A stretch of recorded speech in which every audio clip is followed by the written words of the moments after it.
Without any further ado, I'm pushing spotlight on Greg, and Greg, the field is yours. All right, super. Let me just share the screen.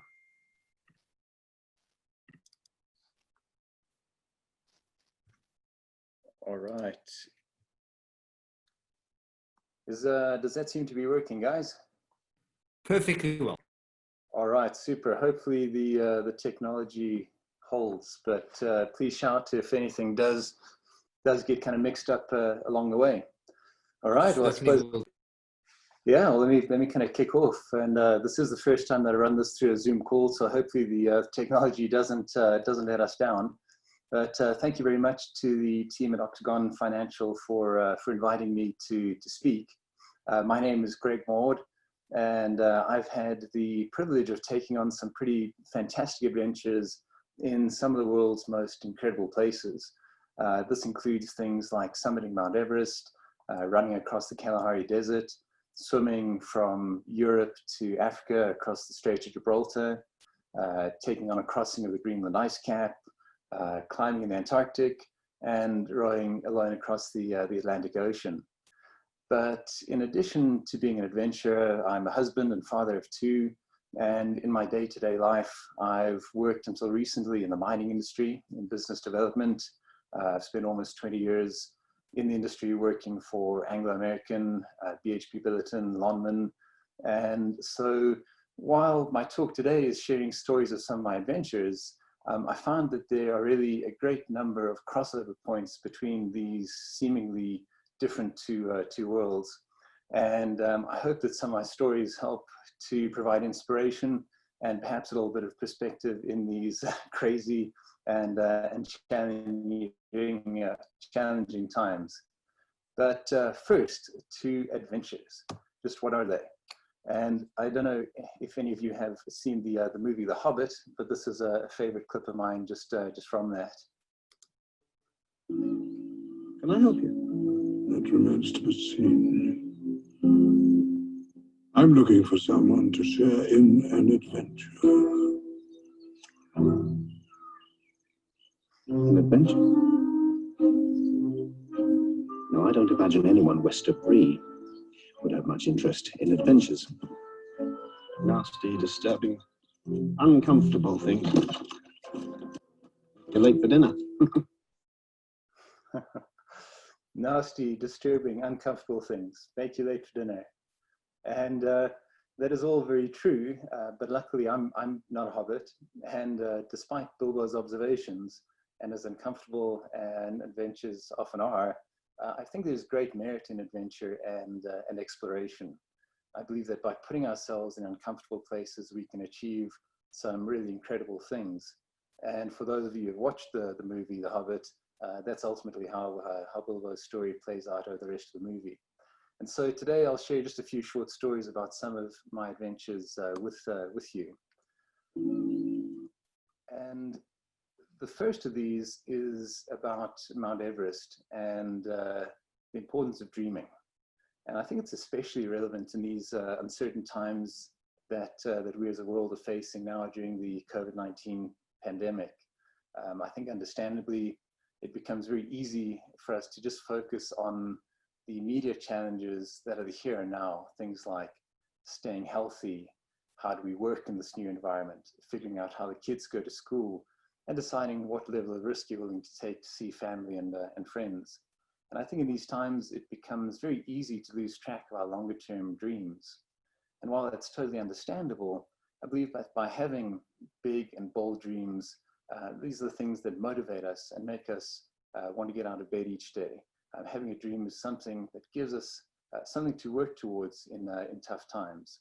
And so this is the story of my expedition to climb Mount Everest back in 2007. And that is how this adventure began as well, as a dream. Growing up, we lived in Johannesburg, northern suburbs, a very comfortable home. But my favorite part of our home were these three amazing tall oak trees that stood in our front garden. They were just inside the property wall and had a great view out onto Buckingham Avenue. And at that age, my absolute favorite thing to do in my idea of an adventure in those days was to climb up one of those oak trees with my catapult and shoot acorns at passing cars. So if there was anybody who happened to get hit by an acorn driving down Buckingham Avenue some 35 years ago, I really am sorry. But that was my idea of a good adventure back then. But I clearly remember the day that all changed. I was about 9 years old and had been given a school geography project to do. And my mom had dropped me off quite reluctantly at the Rosebank Library in those dark pre-internet days to do some of the research that I needed to do. And I really remember that morning quite vividly, going into the library and the kind of that musty smell of the old books. And I walked over to a section of the library which had all the old National Geographic magazines. And I was paging through one of those magazines. And I came across an article on one of the early Himalayan expeditions. And I was just astounded looking at these incredible National Geographic photographs of these huge and scary and foreboding mountains that were at the same time just incredibly beautiful, and the people who were there trying to climb it. And I can remember thinking to myself, wow, that's just incredible. Someday I want to do that. Someday I want to climb mountains like that and try and push myself to see what I'm able to do. I didn't know when, I didn't know how, but that was the start of my dream to climb Mount Everest. And I really am a firm believer in the importance of dreaming and dreaming big, because it's hard to get excited about small dreams. And I really think that dreams have to be big and even scary enough that you don't know if you can really achieve them. They have to take you out of your comfort zone. And but I'd imagine that at work you probably really don't really talk about a company's dreams, but I'm sure that you do talk about the company's vision. And to my mind, these things are really the same, though. They're a picture of a future state. They are where we'd like to see ourselves at some point in the future. They give us something to work towards. They give us a purpose. But there's a huge gap between having a vision and actually achieving it. In the corporate world, we take a company's vision and expand on it to build it into a strategy with more detail on how we're going to achieve our vision. And then we expand on it further to create objectives and an operating plan, project milestones, a budget, all of these things that are the steps on how we're going to achieve that vision, that objective. And I've always really enjoyed this quote by T.E. Lawrence, who is also known as Lawrence of Arabia. He said, "All men dream, but not equally. Those who dream by night in the dusty recesses of their minds wake in the day to find that it was vanity. But the dreamers of the day are dangerous men, for they may act on their dreams with open eyes to make them possible." And I've always just really loved that quote and what it signifies. And so I now had this wonderful dream of climbing Everest, but it stayed as a dream for a very long time. In fact, as I think often happens, it almost got lost in the process of growing up. I finished school, went to varsity, got married, got a job, started a family, moved a few times, and all of those absolutely wonderful things. But over time, my childhood dream of climbing Everest faded, and over time got dustier and dustier. I managed to build up a decent sort of skill set around climbing as time allowed. But Everest was always something that was a bit too big and too scary really to contemplate. And so it stayed a dream for over 20 years. And I think that this is probably something that many people can relate to. Our bright and pure childhood dreams can easily get forgotten as we face the demands and complexities of life over time. But eventually I realized that it is time to take action. this was my dream, and if I didn't act on it, nobody would on my behalf, and it was up to me to make it happen. And at the time, I was working in London and studying for an MBA at London Business School. I was part of the school's Rock and Mountain Club, and one day, just coincidentally, was speaking to another member of the climbing club, and shared that I'd had this dream to climb Everest. And their response was, "Well, wow, that's something that I've always dreamt of as well." And so the process began. We reached out to others within the club, and soon we had a critical mass and could actually start working this. We sent out an email to the club's mailing list, and we had quite a few responses, and it started to build from there. And that to me was another, I think, important lesson or kind of reflection point, is that it's great to have a dream, but when we verbalize it and when we share that with somebody else, it becomes so much more powerful. And the thought that I had in comparing this to is it's much like Kennedy when he announced to the US the moonshot back in 1961. We choose to go to the moon in this decade and do the other things, not because they are easy, but because they are hard. Because that goal will serve to organize and measure the best of our energies and skills. And it seems like such an obvious thing, but that first step really taught me something that I found incredibly powerful ever since, and that's speaking or sharing our dreams. Sort of by taking a very personal dream and putting it into words and sharing it with other people, it, in a good way, creates, I suppose, a level of commitment or accountability. There were now others who knew of my goal, and this meant that it was a lot harder for me to let things slip. We choose to... Sorry, I'm not sure why that repeated there. Apologies. So fast forward a little bit. From the kind of inception of getting enough critical mass behind this idea, it took about 2 years of really detailed planning and preparation, physical training, logistical preparations, climbing together and really building the team so that when we got on the ground and when we finally set off, we'd be very well prepared, have the absolute best chance of being successful. And so skipping over those 2 years, we get to March 2007, and we finally find ourselves in Nepal and about to set out on this great adventure.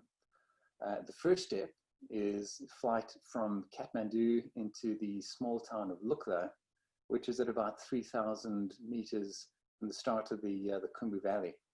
Now, this is a photograph of the runway at LUKLA, which has to, I think, be one of the more exciting places to land in a fixed wing plane. As you can see, the runway is quite steeply sloped, but what you can't really see is the uphill side where the photo was taken from. The runway ends in a solid rock face, and so coming into land, you really, really hope that the pilot doesn't overshoot. So that was the start of the adventure. From there, we hiked up the KHUMBU Valley on our way into Everest Base Camp. Absolutely beautiful. Each night we'd stay in local villages and tea houses, and we really wanted to make sure that we took our time getting up to base camp and acclimatizing along the way. Most groups would take 7 or 8 days to hike in. To make sure that we were really well adjusted to the altitude, we opted to come in early, and it took us 2 weeks to hike in from there to base camp. Now, this is a photo of Everest Base Camp. After these 2 weeks of hiking in, we reached base camp. It's at an altitude of about 5,300 meters.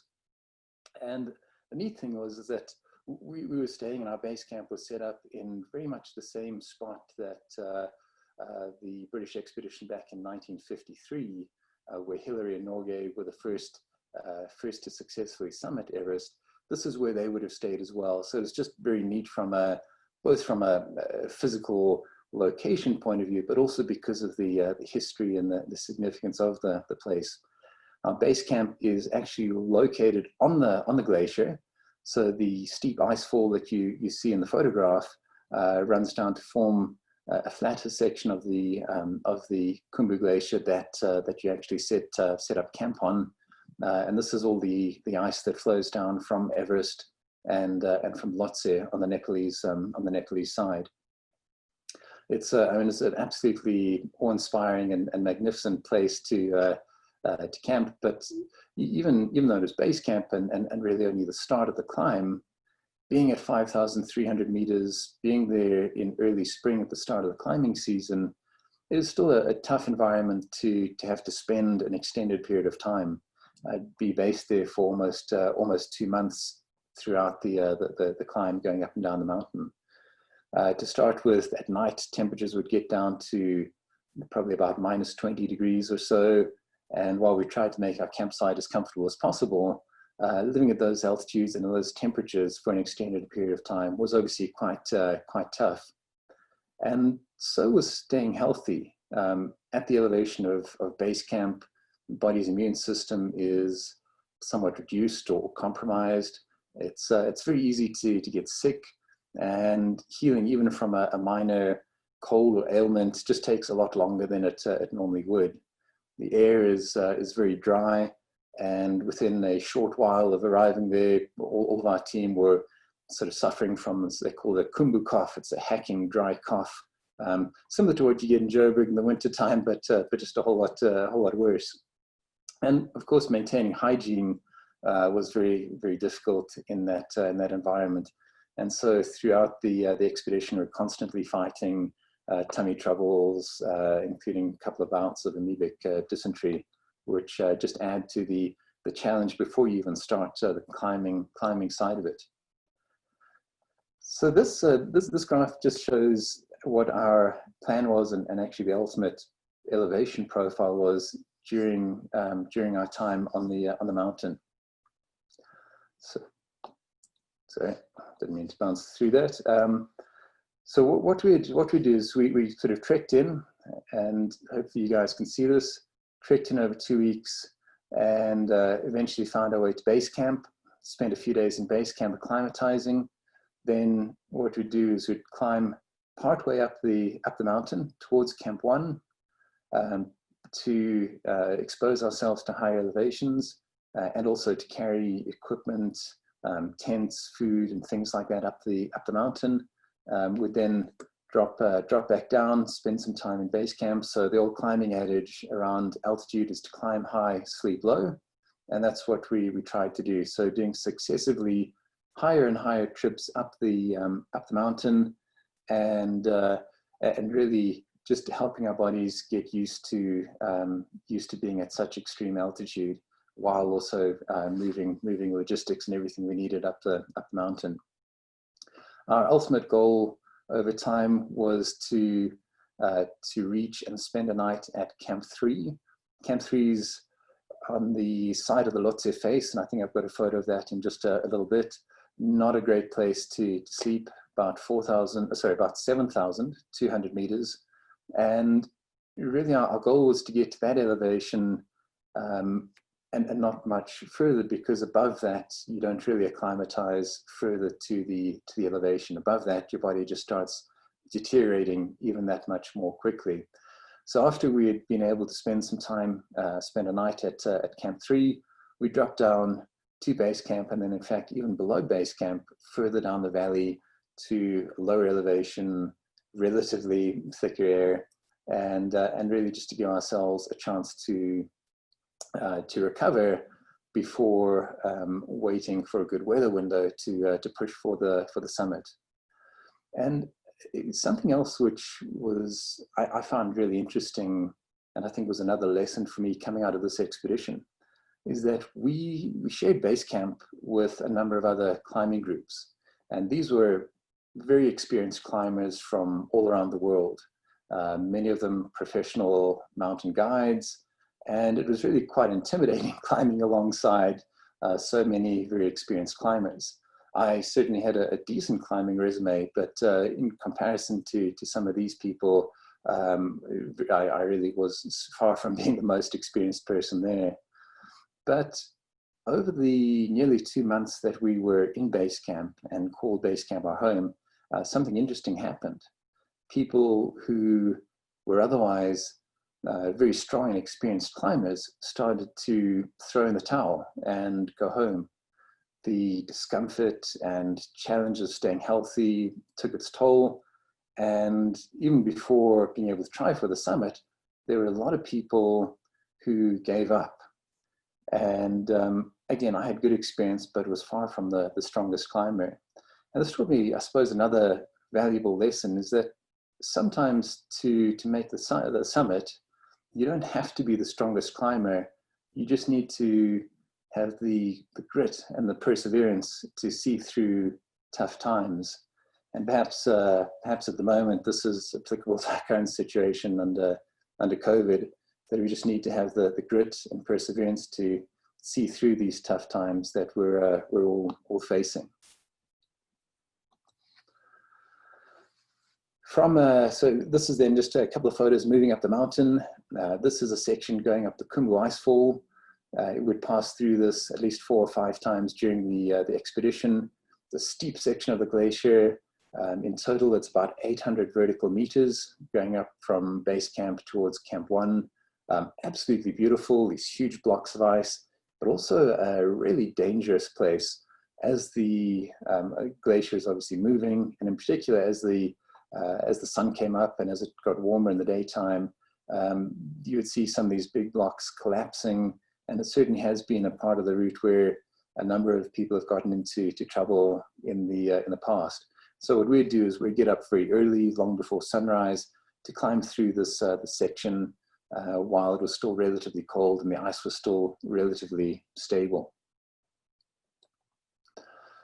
Above the ice fall, there's a much flatter section called the Western Combe. This runs up basically between Camp 1 and Camp 2. You can see a climber ahead of me there working the way up this gentle slope. Camp 2 is tucked away on the side of the valley, and then looking further ahead, this is the infamous Lhotse face. This mountain here is Lhotse, the fourth highest peak in the world, and Camp 3 was in this very inhospitable spot about halfway up the Lhotse face. Now, kind of an interesting thing about this area is that even though we're obviously getting a lot higher and the temperature is very cold, that the valley forms this near perfect parabola. So on days like this, when it was sunny, the light would effectively bounce off the walls and focus in the center of the valley. So even though the temperature may be -10 or -15 degrees, we'd typically be climbing just in a t-shirt when the weather was decent. Then looking further ahead, this is now jumping, having sort of gone up from Camp 2, spent a night on the Lhotse face, and having ascended all the way up to Camp 4. Camp 4 is at nearly 8,000 meters on the edge of the death zone, so called just because of that altitude. There's not enough oxygen for a human to survive for any length of time. It's cold, windy, bleak place. And during our summit bid, we reached Camp 4 in the early afternoon. The plan was then to try and rest a little bit, which was near impossible in that place.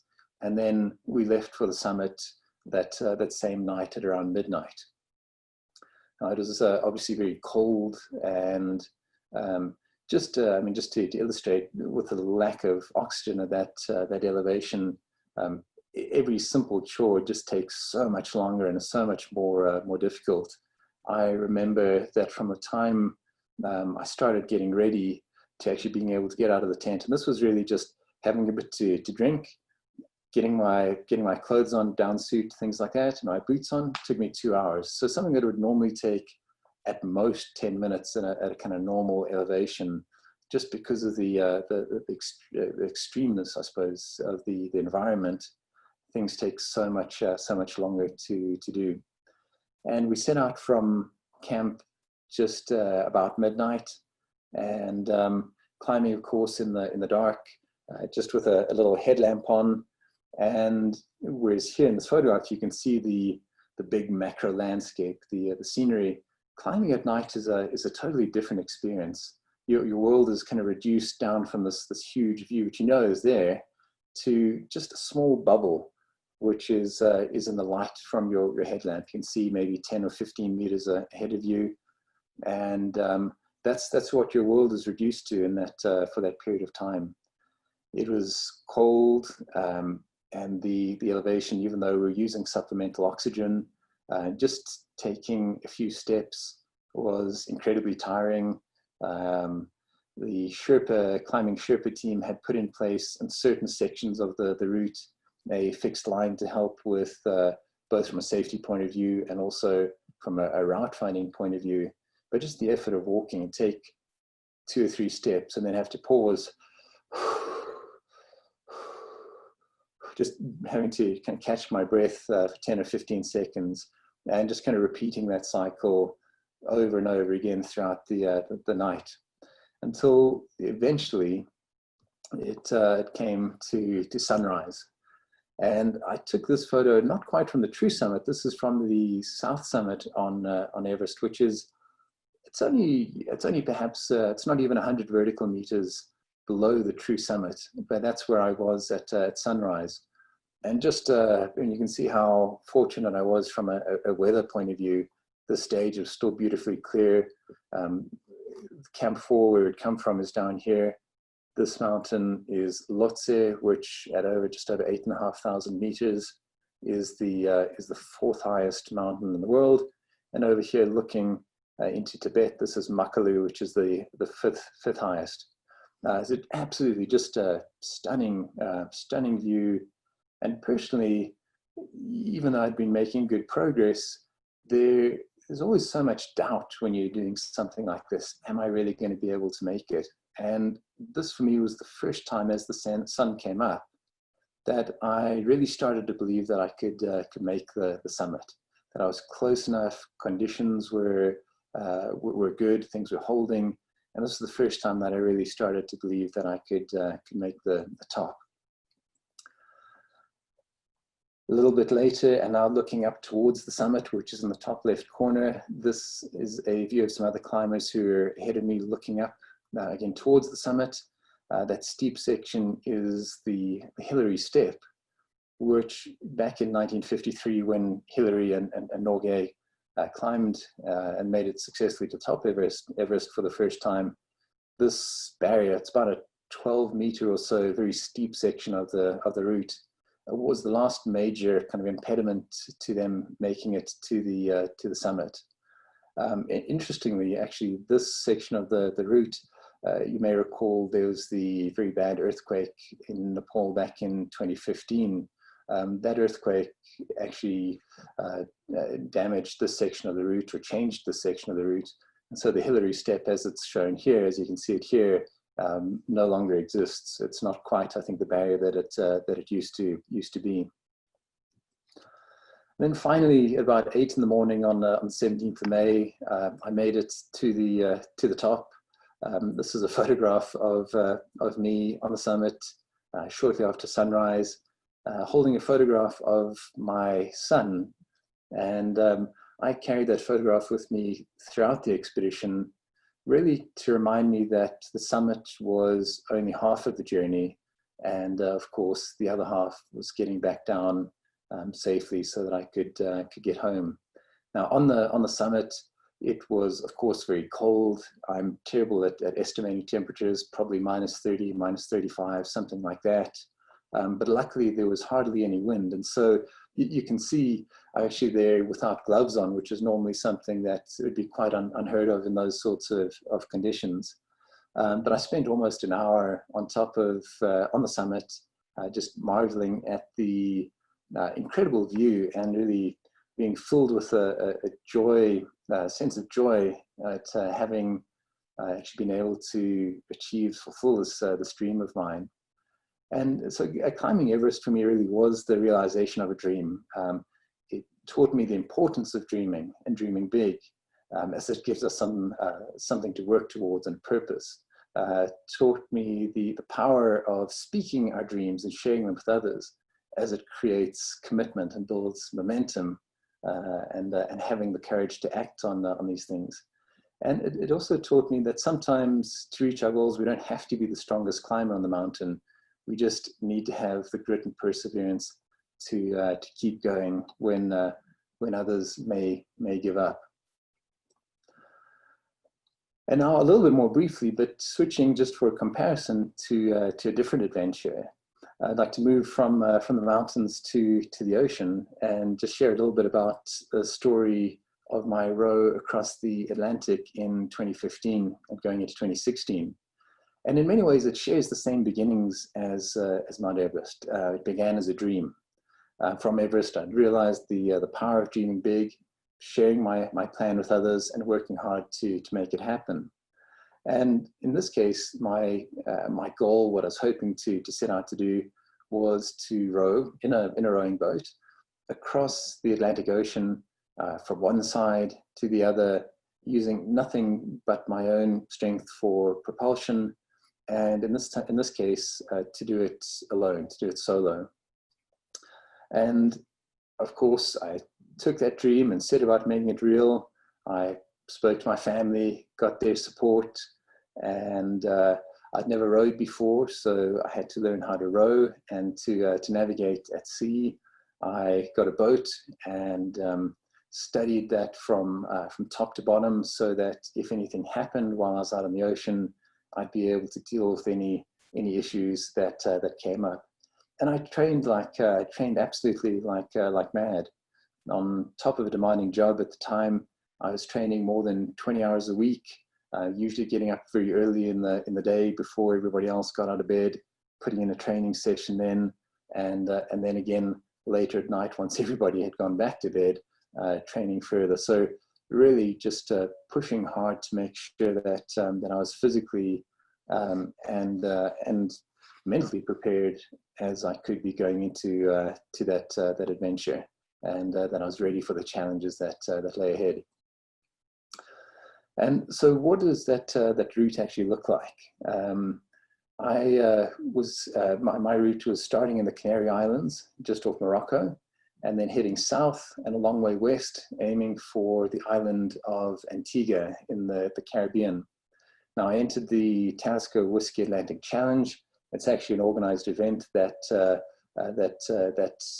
really, I suppose, helps provide logistical support and administrative support around the road. And from when I set out until I finished, though, I would be completely alone. The route distance there is approximately 3,000 nautical miles, about 5,500 kilometers. And just to give you a sense of scale, if you take the map of South Africa and overlay it on the route, it may not be perfect, but it's pretty close. It just gives you a sense of how far I was going to have to row. So it's a long way.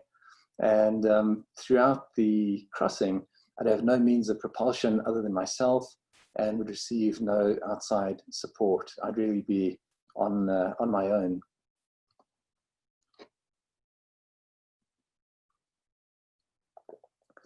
And of course, if you're going to row an ocean, you need a boat. And so this was the boat that I rowed in. It's not the type that you see in Zoo Lake going around with the ducks there. It's a purpose-built ocean rowing boat that I had constructed in the UK. Dimensions, it's just under 7 meters long, about 1.5 meters wide. And when it was fully laden with equipment and supplies, it weighed close to a ton. I'd estimated that the row would take me somewhere between 60 and 90 days. And so I took food and supplies for 90 days and really hoped that it didn't end up taking me longer than that. As you can see, it has 2 cabins, smaller one in the front over here, which is where I stored equipment and food, things like that. And then a slightly larger one at the back where I could get inside, seal up the hatch, and lie down with my legs under the deck and try and get some rest. But this is the area where I would spend most of my time, the middle section, the rowing deck. I would spend a lot of time there each day, obviously rowing, and completely exposed to the weather. So when the sun was out, I was getting baked. When it was raining, I was getting wet. Most of the time, it was somewhere in between, getting splashed with salt water all the time. But as you can see, I mean, it's not a big space, not a big space to spend 2 or 3 months of your life.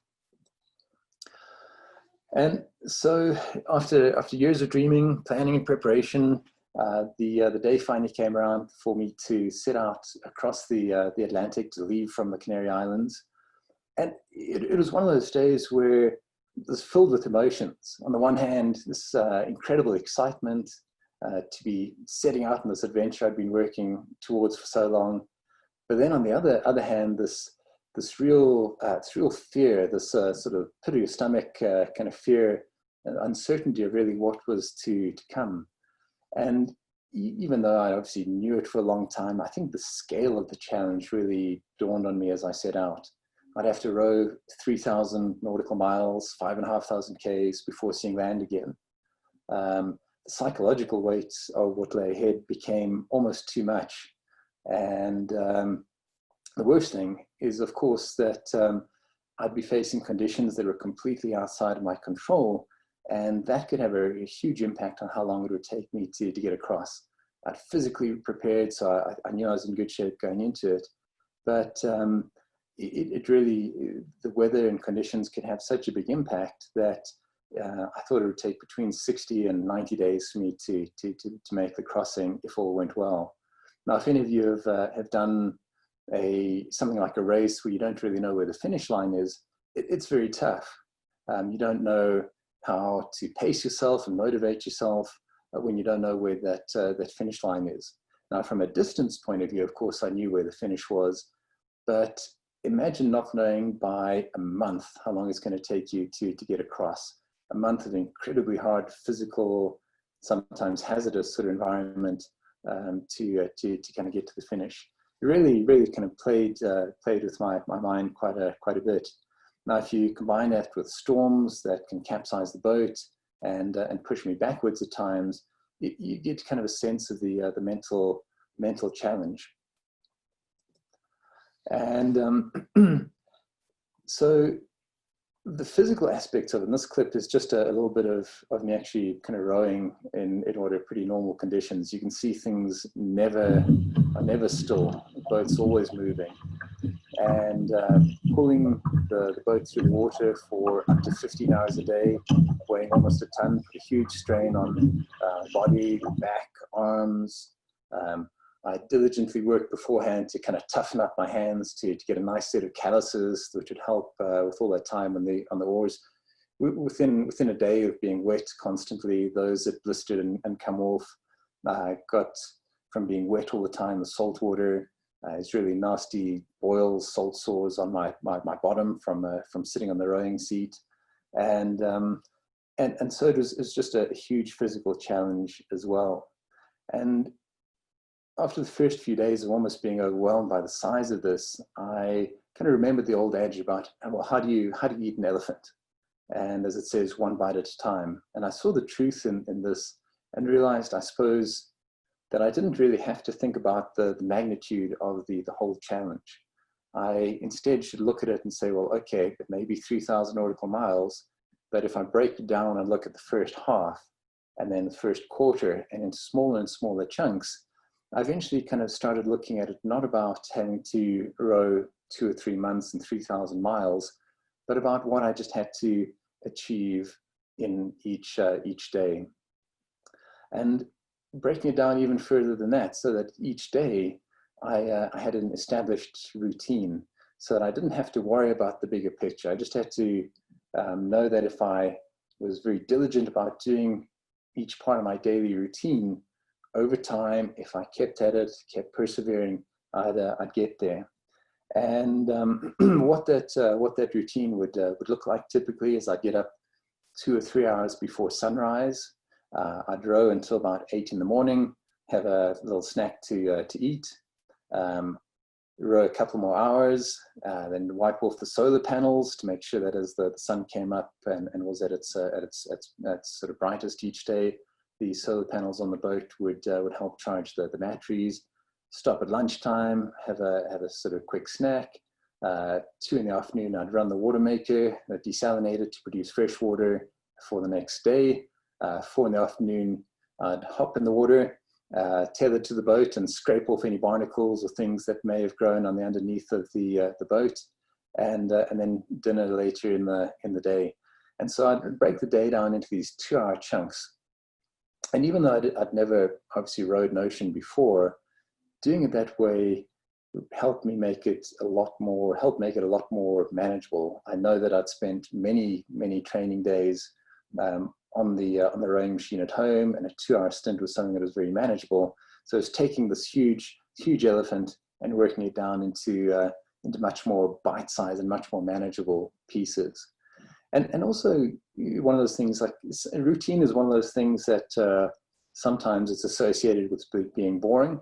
But I think what I found here was also the power of routine, of establishing an effective routine that I was able to repeat day after day, because when you do something often, you tend to get pretty good at it. I mean, think about brushing your teeth or driving a car. First time you do it, you have to think about it, but after a while, it becomes almost second nature and automatic.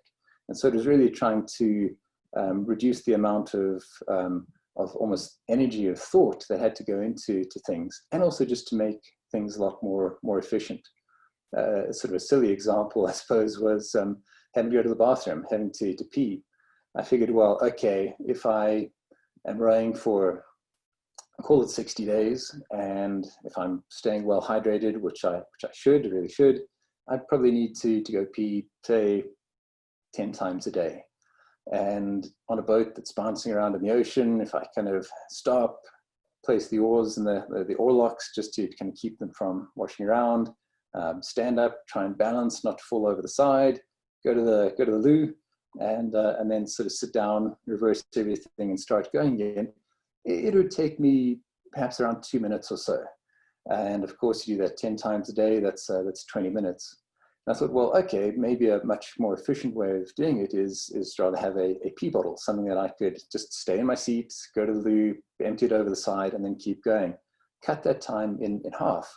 Now, it doesn't sound like a lot of time, but if you're doing that 10 times a day, you're saving a minute each time, 10 minutes a day, over 60 days, that's 10 hours that I'd be saving just by doing something simple around my routine that meant I didn't have to think about it, and it would save time and just make things, make something which was very difficult just that little bit more easy.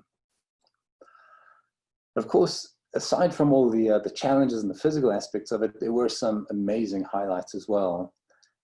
Some of these were things like, on 1 or 2 rare days, there were these amazingly calm nights where there was hardly any swell and the water was smooth. I remember one night in particular, there was a full moon and it was reflecting off the water, and where I'd been rowing, you could see little dots going back from the boat. Everywhere the oars had kind of pushed the water, there's this beautiful green phosphorescence, which is just amazing to see, and just an amazing experience. A funny experience of having been hit in the head a couple of times by like a little flying fish. Some little dude had obviously jumped out of the water and greatly misjudged their trajectory and where they were going to, and so I'd be rowing along and get hit by this flying fish. And then there were a few times that I saw dolphins during the row, which was just magical.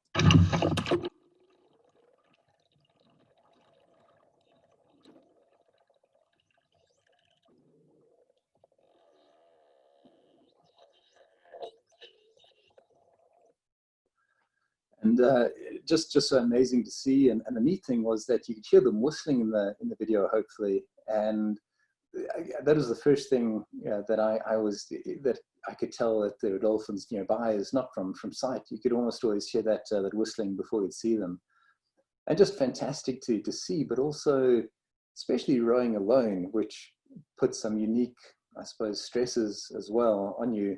Just for that minute or two that they're around the boat, it was just an amazing experience, because for that minute or two, I was no longer alone and actually had some other living being there, and a bit of company, which was just awesome. Another highlight is this chance to have a shower. Now, this little video clip was a real highlight. It's my first shower after about 3 weeks on the boat. Now, as you can imagine, rowing 14, 15 hours a day in those conditions, constantly covered with salt water, you get pretty smelly and pretty nasty.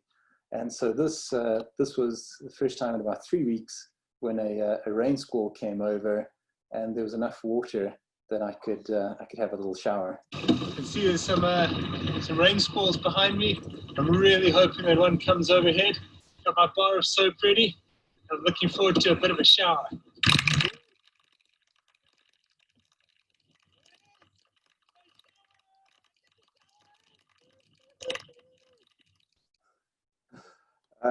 It's perhaps an irrational degree of excitement around something like a shower, but it felt really, really good. But of course, for all those amazing highlights, there were also some really incredibly difficult and dark times, and this was one of them at night. It's about 2 in the morning. Storm's kind of blowing in under pair anchor, and for the life of me, I can't sleep. A lot of noise, boats jumping around quite a bit. It's going to be a long few days. If this is what it's like. Can't sleep. So I need to sleep. And yeah, I mean, nighttime was one of those. I mean, it was just super tough. The cabin on the boat was small. I could lie down, and it was just long enough that I could just sort of squeeze 2 fingers in between my head and the bulkhead, because it had a watertight hatch that I had to keep closed to keep waves and water out. It got incredibly hot, so I'd lie there at night trying to get to sleep, sweat just pooling in my eye sockets. Absolutely sort of miserable time. You think when you're working that hard that the thing you need most is to be able to get a bit of sleep, get some rest, recover, and it just was near impossible to do. And then when I did eventually fall asleep at night, I had these terrible recurring nightmares, and there was the same thing time and time again, that I could see myself, no matter how hard I rowed, no matter what I did, I never was getting closer to the finish line, and that I was just going to be out there on the ocean by myself forever. Accompanied by this profound sense of kind of loneliness and vulnerability. So when that happened, I'd kind of wake up and sort of just check that everything on the boat was all right, and then try and get back to sleep, just to have that same nightmare happen over and over again. So the night times were really, really tough. And what I did at night to try and get through them is to form this picture. I kind of built this picture, this image in my head of my family waiting for me in Antigua, where I was rowing towards. The plan was that they would fly out when I got close and meet me at the end. And I built this picture of them standing on the dock in Antigua, waiting for me to come in. And so my motivation each day was just to keep going, to row towards that picture, and just keep chipping away at this huge challenge. But of course, things don't always go to plan. Now, the reason that I sort of set out on this row, and I set out on the row in December 2015, which is obviously one of the worst times from a family point of view to be going away, was that at that time of year, the Northern Hemisphere winter puts you outside of the North Atlantic hurricane season. And so that was really the main driver for the timing. But things don't always go to plan. And so it was on the 13th of January, which was the same day that my kids were starting off their new school year, is that I got a taste of Hurricane Alex. Well, at least I was only on the outskirts of the storm. But that little star is on the weather map, was my position at that time. Now, Hurricane Alex was the first hurricane to take place in January since 1955. So as my lousy luck would have it, I was out there in a rowing boat on the ocean during the first hurricane in 60 years. On the upside, a storm that big, I had a satellite phone with me and was able to, from time to time, get these weather updates. And so a storm that big, you know it's on its way quite a while in advance. The downside is, in a rowing boat, there's not really much you can do about it. I, kind of knowing roughly what the track of the storm was meant to be, I turned south and rowed as far south as I could to try and get out of the worst of the weather. But really, again, at best, you're going at walking pace. So your ability to move or get out of the way of bad weather is very, very limited. And then from there, once the storm hit, there was very little that I could do. It was preparing the boat for the bad weather, bringing everything in, taking food that I'd need for several days into the cabin, putting out a para anchor, which is the ocean there is around 5,000 meters deep, so far too deep to be able to anchor.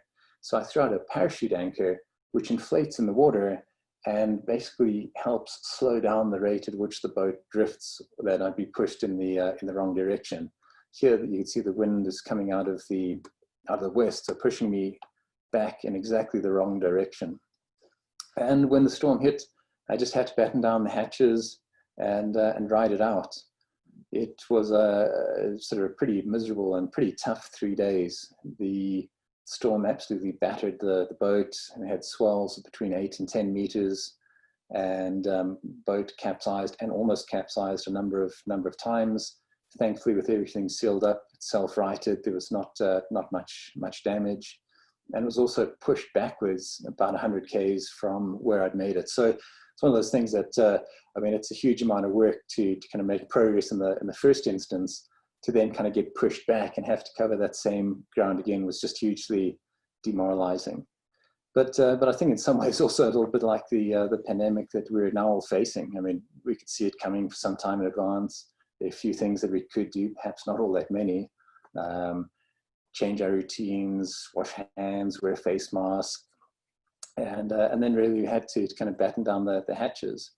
And I think, like Hurricane Alex, the storm that is COVID-19 will pass too. But I've no doubt that it will leave a lasting mark.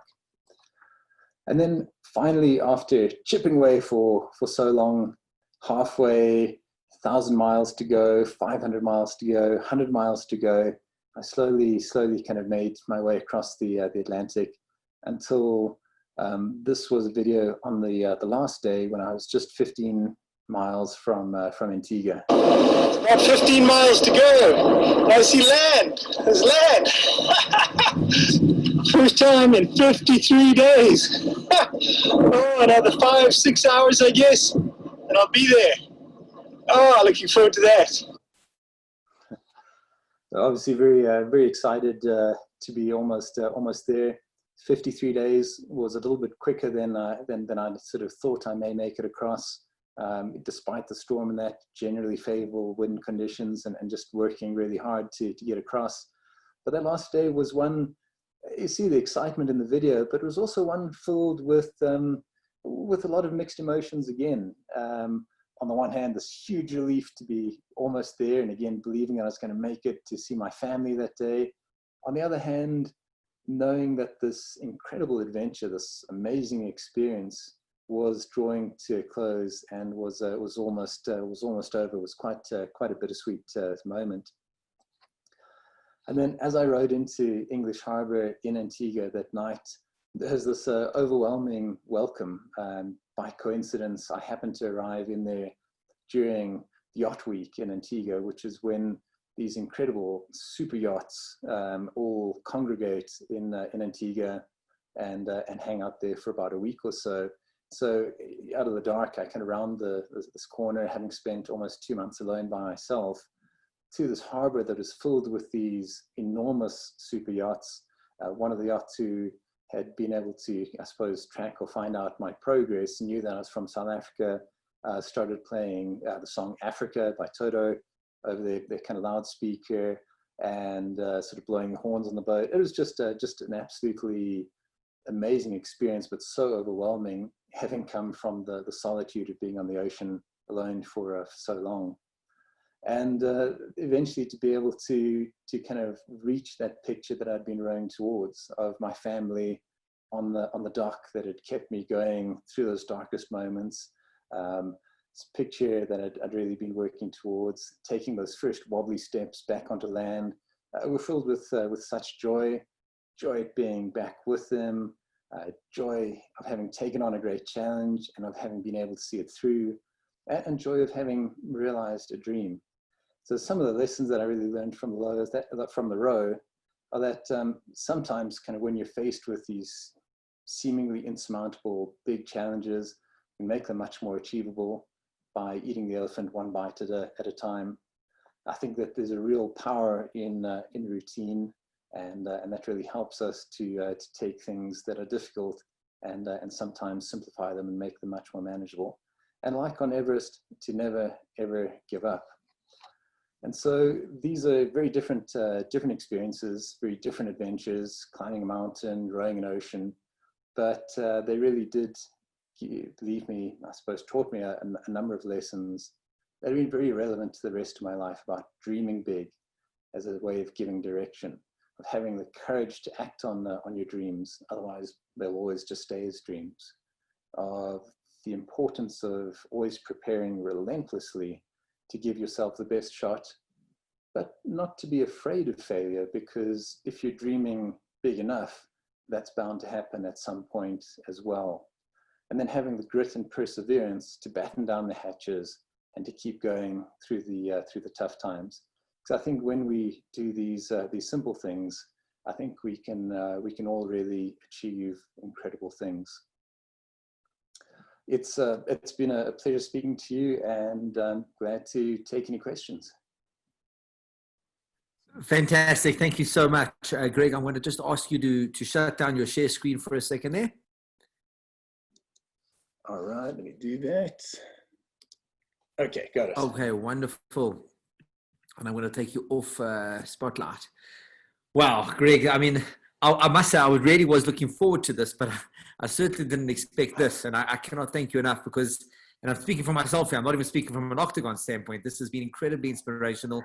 Many of us at Octagon are avid sports people, but I think today was quite humbling because we're sports enthusiasts. We're not sports people. We're people who also participate in comrades, as many other thousands do. But today we've seen somebody who not participates but leads, and it's an amazing experience. So if you don't mind, the team have put together some questions which I'd like to ask you. A lot of the questions are similar, but they're not just about your amazing achievement. They're also about how best to advise people. And I mean, you've not only dreamt it, you've not only planned it, but you've done it. And so, if you don't mind, I'm going to start with the questions. If I can have about 10 more minutes of your time, if that's okay, Greg. Yeah, absolutely. And then hopefully we can go through. Thank you so much. So, first question over here is, in corporate getaways and workshops, we're told to have the big, hairy, audacious goals. And thank you for sharing your dreams and goals with us. But what do you plan to do next? You've accomplished so much, experienced things that so few people ever dream of, let alone actually do. So what's your next big, hairy, audacious goal? Well, thanks. I think I'm in some ways a kind of a serial dreamer. I think to my wife's dismay, even though I've kind of had been able to take on quite a wide range of amazing challenges. Of course, every sort of adventure you go on, you come back with ideas for at least 2 or 3 more. So it's a list that never gets shorter. And I think that's a good thing in a lot of ways. It obviously has its challenges, and at times weighing up that balance between professional and family life on the one hand, and the adventure side of things on another.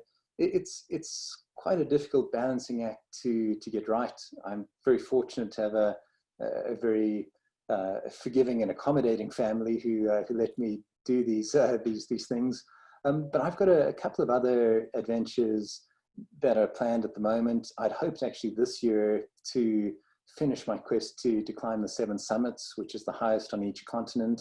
I've climbed 6 out of the 7, and Denali, which is the mountain up in Alaska for North America, was the last climb that I was hoping to have a chance to climb back in June, but with COVID and the situation as it is, that was all closed down, and so no permits were issued for that. So that's something that I'll have to push out, hopefully just until next year.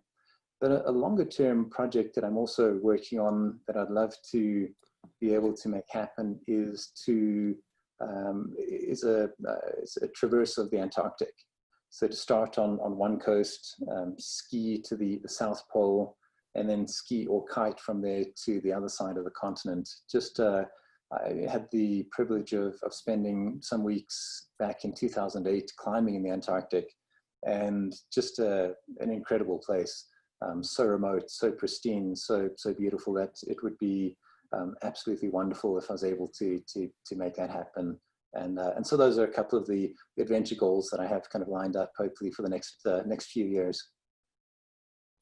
Okay, thank you for that. So now, I mean, I'm actually like, there's so many questions, I'm not even sure which one to ask first, but if I could ask you this, and I think this is one that kind of leads beautifully. You spoke about your family, you spoke about balance and having a forgiving family. I think that's euphemism for wife. So I know that my own training schedule, I often have to beg permission to, take some time off here and there. I think I'm very glad I don't play golf. I don't think my wife would survive that one. But how do you stay gainfully employed? You've got an MBA, you've worked in mining houses all over the world, you've done all this, and yet just the training must have really impeded in your time, and then actually doing the adventure. How do you find the balance for both? It is tough. Certainly not easy. And I think a lot of times you see the adventure and the pictures, and you think, wow, that the adventure itself is the great challenge. And of course, it's the culmination of all the work to get there. But really, I mean, a lot of the hard work is the preparation. It's the 2, 3, 4, 5 years in the lead up to a big project, a big adventure, getting ready. It's the balancing. Well, how do I make sure that I'm still giving my all at work, being there for my family, and then on top of this, kind of layering these extra things, these time commitments, the 20 hours a week of training. And it's not something that I think I always get right, but I certainly try to balance those as best I could. I mentioned during the run up to the row, I was sleeping very little. I could have this bad joke with my wife that it's not a good adventure unless you started absolutely sleep deprived already, and for most of them that's certainly the case. It's just really trying to take a 24-hour day, sort of the pie that is the 24-hour day, and say, well, how do you readjust those slices to make sure that you are getting the balance right? And it's tough. From a professional point of view, most of my adventures I've been able to fit within a normal leave cycle. Of course, trying to maximize that. 2 of the longer trips, the 2 that I spoke of today, Everest and the row, were obviously of a duration that just wouldn't be possible, and so I was able to discuss and agree with the companies that I was working for at the time to take a chunk of unpaid leave to be able to take on these adventures and these dreams. So it certainly is a tough thing. I don't think I've got all the answers there, but I think I've been able to kind of walk that balancing act so far, and hopefully can continue to do that going forward. And quite admirably so. You spoke about coming into one of the adventures exhausted. I always loved the Bruce Fordyce quote. He said he always knew that he was in tip-top shape when he arrived at a race, and one of the other professional runners looked at him and said, "You look terrible. Are you okay?" And then he knew he was in perfect shape. So he has a question he has a question. It's a long one. I'm going to just read it. And then I'm going to expound on it before I hand over. It says, "You've no doubt read John Krakauer's book, Into Thin Air." I know I've read it. One of the best books written on Everest, and the fateful 96 season when 8 members died on the mountain. Did Krakauer's story motivate you more or dissuade you from attempting Everest? And did you have moments in the mountains when you questioned your decisions to be there and return to safety? And here's the part that I'd really like to extend on. He continues, what do you do in situations like that, and what went through your mind? And also in the hurricane season when you were doing the row. And you kept on likening it to the COVID nightmare that we're living through right now. And there's 2 things I picked up on that I really want to, if you wouldn't mind expounding on. One is that You know, in comrades training, you train for six months before you run comrades. But with the greatest of respect, at our level, my level, when I'm running, you know, you're doing 60, 80 kilometers a week. It really isn't the biggest ask. You just got to be dedicated and focused. But it's 6 months. That's it, total, start to finish. And the amount of preparation from the actual day, really, even for your first comrades, is maybe 5 hours or 10 hours or something. It's like, it's not a great deal of time that needs to go into it. But you're looking at a multi-year prep, and then you're faced with things that there's no way you could have prepared for. I mean, that hurricane story, when first time in 60 years that there's a hurricane in that particular time of the year, and you know, you kept on likening it to the COVID situation. I've spoken a number of times on these forums how I went away in December, came back looking forward to 2020, really believing it's going to be the year that we're going to make up for 4 dreadful years in the Johannesburg stock market, as you would know, Greg. And well, as they say, no one expects the Spanish Inquisition. I certainly didn't see COVID coming our way this way.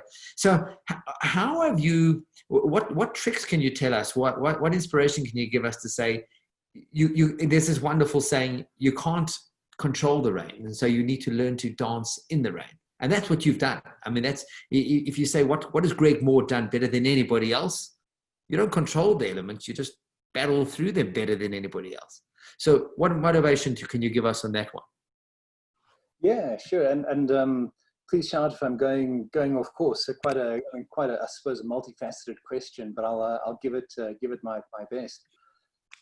I mean, the Into Thin Air, I have of course read the book, read it before going to Everest, something that my wife opted not to, probably wisely. It's something like that. You obviously go into it with an acceptance, with an understanding that there's a degree of risk. And in fact, one of my first, my very first role when I joined Anglo American, back when I was many years younger, didn't have the wrinkles or the beard or anything like that.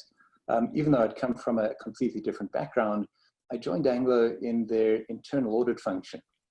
And even though at the time it seemed like a very strange fit for somebody who was inherently not very risk averse, to be in a sort of join a corporate entity in a section which was all about looking at and assessing risk, I think it gave me a really good foundation, not only from a professional point of view, but also in undertaking some of these projects, to be able to try and look at an expedition, and to try and, in a fairly structured way, think through some of the risks that I may face along the way, and to try and then resolve, well, what are the things that I can control, and what are those that I can't, and does that kind of leftover residual picture, does that represent something that is an acceptable level of risk? I certainly enjoy pushing myself, but I have a family. I'm not reckless. I always go on these adventures. I'm very much trying to minimize the controllable risks to make sure that I do come back to my family.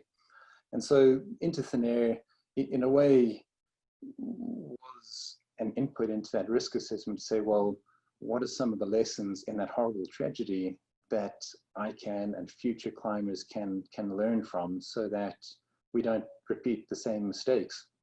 And a few specific examples are some of the climbers there. What you typically do is obviously, as in many places in the mountains, the weather is generally a lot more stable in the morning, and from early afternoon, clouds start building, the weather starts building. And so what we typically do, and what I was very, very strict about, is saying, this may have been a dream of mine for 20 years to get there, taken 2 years of really concerted effort and work to actually get to the mountain, being there for 2 months, just slogging away, trying to put myself in a position to hopefully summit on one day. But on that summit day, to have a absolutely non-negotiable turnaround time, so that if I was going slower than expected, such that I would likely run into that time period when the weather starts deteriorating, that even if I was only 100 meters below the summit, I had made the commitment to my family when I left that if that was the case, I would turn around and give up on that goal, which is something which is really easy to say.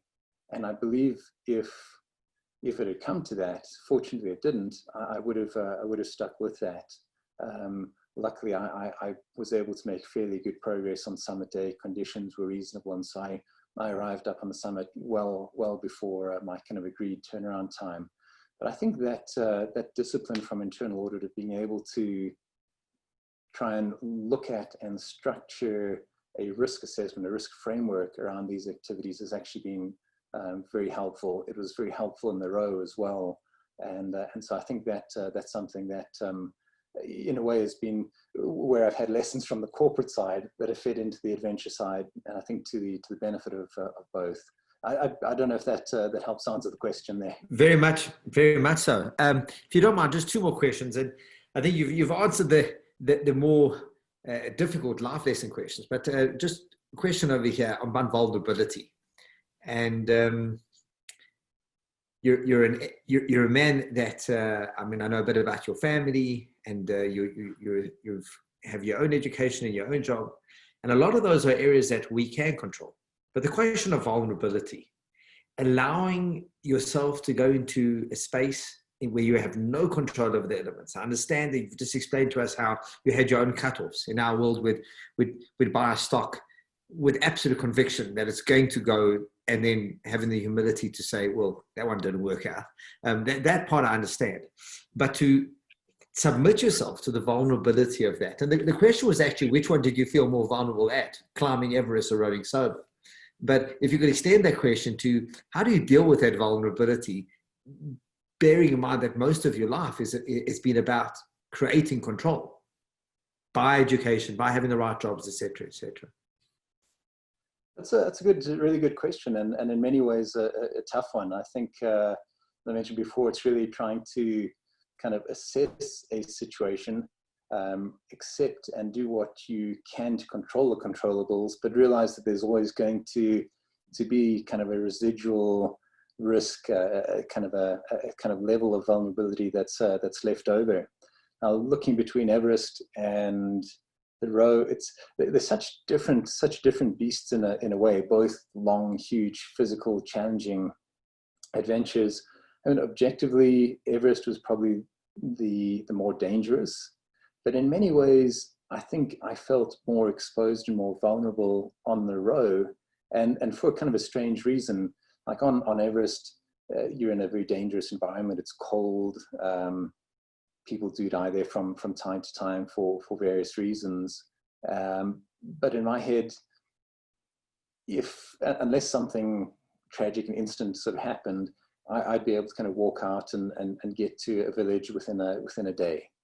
Whereas on the ocean, and I think it was in particular accentuated because I was rowing alone, it's just a very different dynamic when you're out there 1,000, 1,500 miles from land, from anyone else, not really having a means to be able to get yourself out in any timeline. So in a way, the row is almost a lot more committing to be able to say, okay, well, now that I've started, I've got to see this through. There's no real way to kind of bail out, and it's kind of tough. I mean, I think at some point you can manage the risk, and then when it comes to the question of vulnerability, it's just accepting that you control what you can, and that there are things that you can't. And then sometimes, I suppose, part of the personal growth comes into kind of testing the limits of that approach and pushing the boundaries. I know in a silly way during the row, I got in the water almost every day to clean the bottom of the boat, clean off barnacles, just to make sure that there wasn't drag and I wasn't pulling more through the water than I had to. But about halfway through the row, it was quite a nice evening, and I was around mid-ocean. I thought, okay, well, I'm going to dare myself to do a midnight skinny dip in the middle of the ocean. And every other time I'd swum, it was in the daytime, no problem. You can see into the water. In terms of vulnerability, that feeling of jumping into the ocean by yourself in the middle of the ocean, middle of the night. I think my swim lasted about 10 seconds, and I'd hopped out of the water, was back on the boat in no time at all. So it's just that, that sort of level of vulnerability, I suppose, that I felt there was just pushed up to the next level, kind of to a threshold. I'm like, okay, no, that's probably enough. Yeah. And then, Greg, if you don't mind, the final question, and this is a question that, sure, I've been waiting the entire one to ask you. So Neil wants to know, do you find it difficult to acclimatize back into reality after normal life after each of these adventures? And I suppose, how do you do that? I mean, you've just achieved something that, how many people have done that? So that row, I don't know, can't be more than 10 people. How many people have done it? And how do you acclimatize back to life, normal life? Yeah, also a great question, and I'm not sure of the number who've rowed. It's certainly a handful, but it's not very many. It is quite a process to readjust and to reintegrate into society, and in a very different and much smaller way. You certainly get a sense for what military personnel coming from conflict areas, I suppose, must experience when they return. It's almost like a sort of post-traumatic stress disorder. It's kind of going from an environment which on the one hand is so difficult. You're trying to stay warm. You're trying to not drown, to make sure you've got food and water. So it's really about the very basics of survival, and being so focused on a particular goal of getting to the summit or getting across the ocean that in a way, there's a lot of simplicity around that. You're able to focus wholeheartedly on just staying alive and getting across. And then to return to a world where there's so much more going on, and having sort of focused on a goal for so long, now having to almost kind of reshift and reintegrate. It certainly is a challenge.